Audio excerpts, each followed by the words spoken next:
आगामी 23 जुलाई को केंद्रीय सदन में केंद्रीय बजट वित्त मंत्री के द्वारा पेश होना है। इस केंद्रीय बजट में देश के प्रत्येक राज्य को राज्य के सर्वांगीण विकास हेतु पेश होने वाले इस केंद्रीय बजट से उम्मीद बंधी हुई है। झारखंड राज्य सरकार भी इस केंद्रीय बजट से उम्मीदें लगाए हुए है।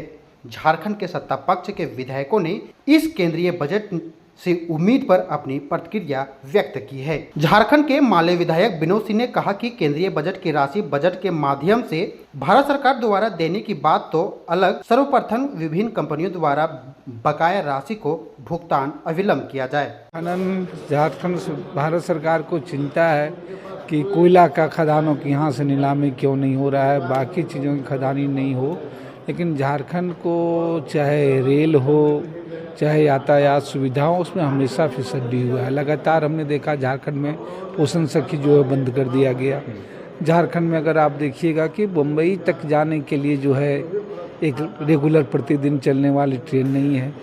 जो लोग समान काम समान चीज़ों की बात कर रहे हैं, मनरेगा की मजदूरी झारखंड में जो है वो सबसे ज़्यादा कम है, सबसे कम है।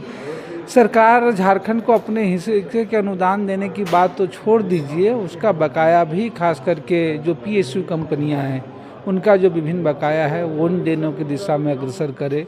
झारखंड का बकाया सरकार को दे, झारखंड की मनरेगा की मजदूरी जो है राज्य की मजदूरी है उसके बराबर करे, रेलवे में जो है सही हिस्सेदारी मिले, तो मुझे लगता है कि ये बेहतर होगा कि न सिर्फ मालगाड़ियाँ चले, पटरियाँ इसलिए भी सही जाएं कि कैसे यहाँ से कोयला और लोहा जो है बाहर निकाले। वहीं खिजरी विधायक राजेश कश्यप ने कहा कि केंद्र सरकार द्वारा संघीय ढांचों का दुरुपयोग करके बजट की राशि झारखंड राज्य के लिए नहीं दी जा रही है। कई ऐसी योजनाओं का क्रियान्वयन नहीं हो पा रहा है। आंगनबाड़ी दीदियां हैं, उनका मानदेय हो, चाहे फिर अन्य संसाधनों को हमको मनरेगा कर्मियों को मानदेय देने की बात हो, चाहे वो मनरेगा में हमको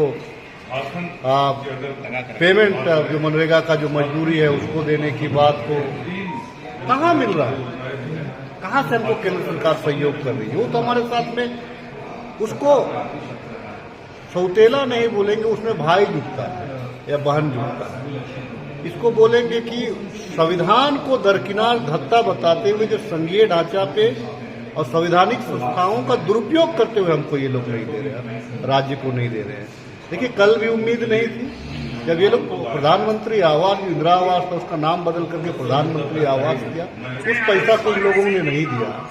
जब वो जो राष्ट्रीय वृद्धावस्था पेंशन जो है उस पैसा को नहीं दिया, इनसे उम्मीद क्या किया जा सकता है? अब इसीलिए हम अपने दम पे अपने राज्यांश का हिस्सा निकाल करके हम आज अबुआ आवास में पैसा लगा रहे हैं। तमाम लोगों को हम सर्जन पेंशन दे रहे हैं। यहाँ की जो बहनों को हम मनोबल बढ़ाने के लिए उनको आर्थिक सहायता दे रहे हैं। ये तो हमारा राज्य का अपना पैसा है। केंद्र मुझे हमको बता दें, हम 200 यूनिट जो बिजली फ्री दे रहे हैं उसमें हमारा, और हमको बता दीजिए हमको क्या हिस्सा मिलता है। सारा टैक्स जो सारा रेवेन्यू तो केंद्र उठा करके ले जा रहा है। कॉमर्शियल जितने भी है बिजली में आप ले करके जा रहे हैं, लेकिन भी आज हमको बिजली 24 घंटा आप नहीं दे रहे हैं। हमारा बकाया है वो हमको नहीं दे रहे हैं। नहीं, पूरे 4.5 साल जब उम्मीद नहीं रहा, अब क्या उम्मीद करेंगे? वो PMJSY जो होता है रोड, एक महत्वपूर्ण रोड होता है प्रधानमंत्री ग्रामीण सड़क योजना का।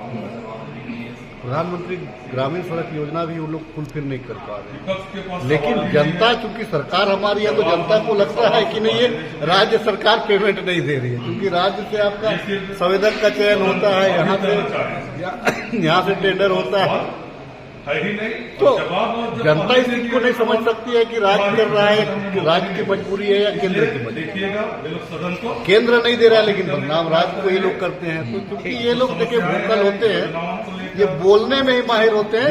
मैं भारतीय जनता पार्टी के ज्यादातर कार्यकर्ताओं को जानता हूँ जो एक गांव का एक वृद्धा पेंशन नहीं बनाता होगा, एक का सर्टिफिकेट नहीं बनाता होगा, लेकिन चुनाव से 1 महीना पहले वो ऐसे रेस रहता है कि उससे बड़ा जो है कि उसका हमदर्द कोई नहीं होता है।